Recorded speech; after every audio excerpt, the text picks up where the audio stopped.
Welcome to the Blog Millionaire, where we break down the essential strategies of today's most successful bloggers to take your blog to the next level with top-notch content, monumental traffic growth, and multiple revenue streams to go beyond your wildest goals. So get ready to blog like a pro and make your traffic explode with your host, whose blog gets more than 1 million visitors every single month, Brandon Gailey. I'm Brandon Gailey, and welcome to episode number 10 of the Blog Millionaire. Today we're going to talk about how I created a blog bio that's at the bottom of all of my blog posts that generates over $12,000 a month for my blog and my business. The author bio is that thing that shows up at the bottom of each blog post, and it is one of the most important parts of a blog. Unfortunately, many bloggers will spend countless hours writing a single blog post and only spend a couple of minutes jotting down a quick bio for their author profile. If you want your readers to subscribe to your list and eventually buy from you, then you have to be able to get them to trust you first. The blog bio is the apex that begins molding the bond of trust between you and your readers. Today, I am going to teach you how to craft a blog bio that will act as a bridge to the most important pages on your blog. It all starts with your picture. Before they read the first word of your bio, your readers are going to see your picture. That picture needs to convey competence. This shows that you have intelligence and are capable. Likability. This portrays your level of friendliness and kindness. And finally, influence. This paints the image of you having industry leadership. There was a recent study by PhotoFeeler that looked at what elements created the ideal profile photo for social media and blogging. The study was based on over 60,000 ratings of perceived competence, likability, and influence. Now, if you want to take a look at the entire study with a visual infographic that really breaks it down into details, you can go to the show notes page at theblogmillionaire.com/10.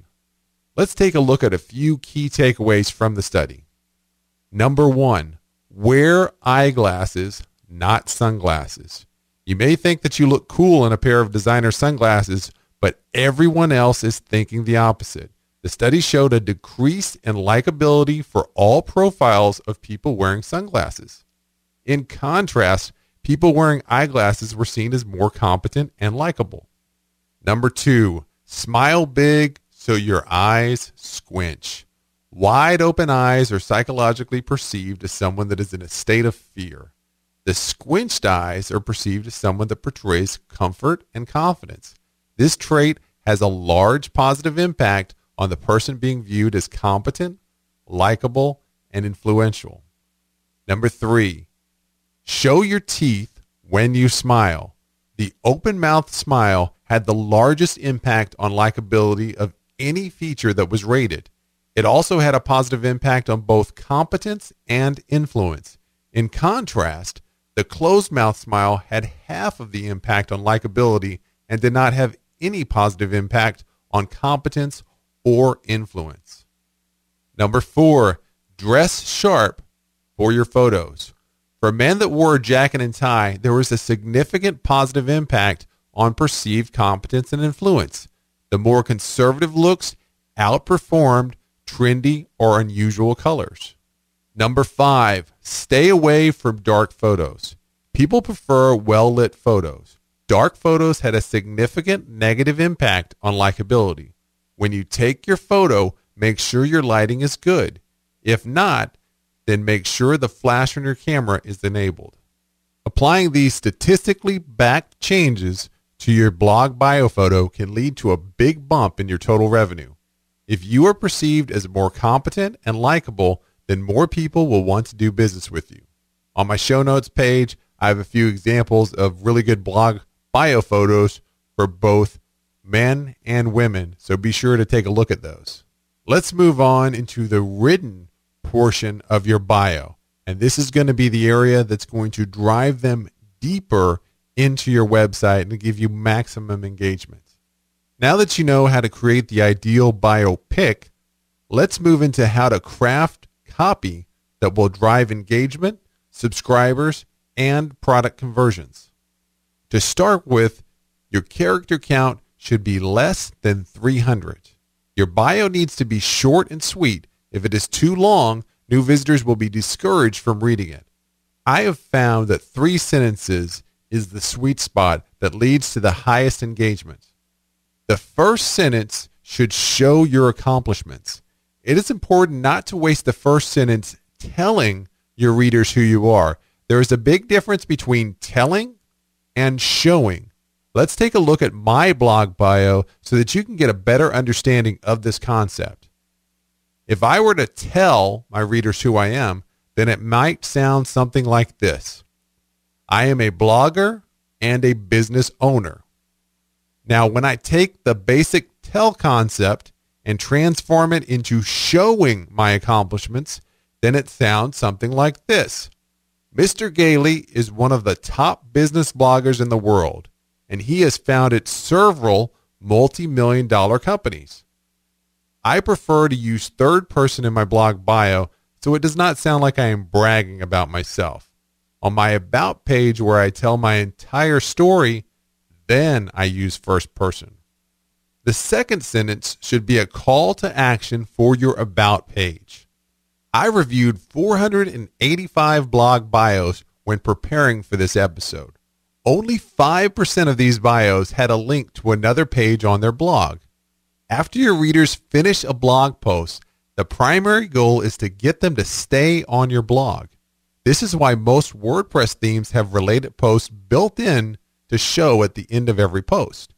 When a reader reads your bio, you need to give them a reason to stay on your blog. The main reason why people read the bio below a blog post is to find out more information on the author. This is why the primary call to action needs to be your About page. When done correctly, a link to your About page within your bio will do 4 things. Number 1, it will decrease your bounce rate. Number 2, it will build trust. Number 3, it will add email subscribers. And number 4, it will increase sales. To give you a better understanding of how to do this correctly, let's take a look at the second sentence of my blog bio. It reads, read Brandon's inspiring comeback story, from brain tumor to 1 million monthly visitors. Instead of calling it an About page, I call it an inspiring comeback story.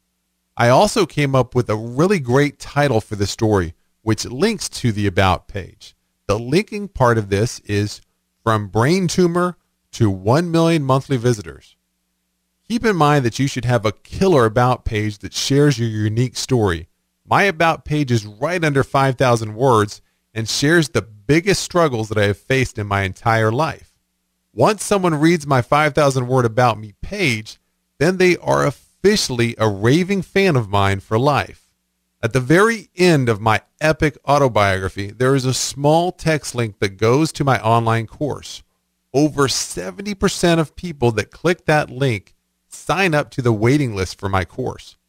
This makes this page the highest converting page or post on my entire blog.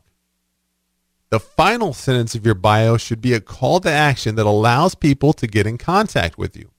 It is amazing how many opportunities have come my way just from providing a link to my contact page within my blog bio. Where the main reason people read your bio is to learn more about you, the secondary reason is to find out how to get in contact with you. The third sentence of my bio reads, feel free to send a message to Brandon here. It is straight to the point, and the words send Brandon a message here links to a form on my contact page. This makes it real easy for anyone to click and fill out a short form with 4 form fields to contact me.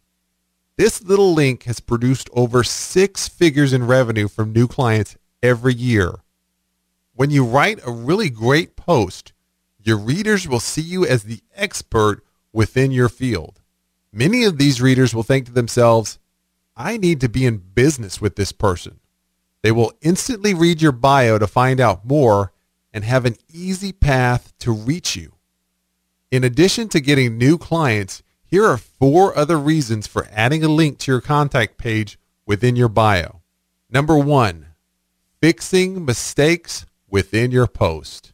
Whether it's a misspelled word or poor grammar, every once in a while I make a mistake, and one of my readers is usually the first to let me know. Number 2, identifying when something isn't working right. I added a new plugin 2 years ago, and it caused another plugin not to work correctly in the Firefox browser. Within a day, I had received 2 messages from different readers letting me know about the problem. If I didn't get that message from the reader, that problem could have gone on for months. Number 3, getting invited to speak at conferences. I get asked to speak at 3 to 5 conferences a year, which all originate from clicking on the contact link on my bio. What happens is a conference organizer ends up reading one of my posts and decides I would be a great speaker at their conference. It is really that simple. The bottom line is that you always want to make it real easy for anyone to contact you at the end of the post. It will open up opportunities and help you to quickly identify problems on your blog. Now let's just talk real quickly about social media links. Almost all WordPress themes will allow you to place links to social media within your blog bio. My theme places small icons below my 3-sentence bio so it does not directly pull clicks away from my about page or contact page. It is important to only include the social media profiles that you have the biggest presence in. Too often, I see bloggers place as many as 6 different social media profile links on their bio. I recommend not going beyond 3. For me, I list Twitter and Facebook. My following is well beyond 50,000 on both of these social media channels, and I update each one on a regular basis. So let's have a quick review of the key elements of a blog bio. Here are the 6 most important points to remember. Number 1, use a great profile photo. Show your teeth, squinch your eyes, and dress sharp. Number 2, keep it under 300 characters. 3 strategic sentences. Number 3, your first sentence shows your accomplishments. Use third person to avoid being seen as bragging. Number 4, your second sentence promotes your about page. Frame your story with a really great title. Number 5, your third sentence links to your contact page. Make it real easy for anyone to reach out to you at any time. And number 6, place up to 3 social media profiles within your bio. Focus on the ones that have the largest following. Your blog bio is the bridge to connecting with your audience at a personal level. You want to frame yourself in the best possible way so that you can come across as both trustworthy and likable. This will directly attribute to an increase in email subscribers, clients, and product sales. Don't forget to hit the subscribe button right now so that you don't miss any future episodes. And I want to thank you for taking the time to listen to this episode, and I'll catch you in the next one. Thanks for tuning in for this episode of The Blog Millionaire. Go over to theblogmillionaire.com now to sign up to the waiting list for Brandon's exclusive online course that breaks down exactly how he gets over 1 million monthly visitors to his blog. Be sure to subscribe to our podcast so you don't miss any future episodes, and please take a moment to write a review for our podcast in the App Store.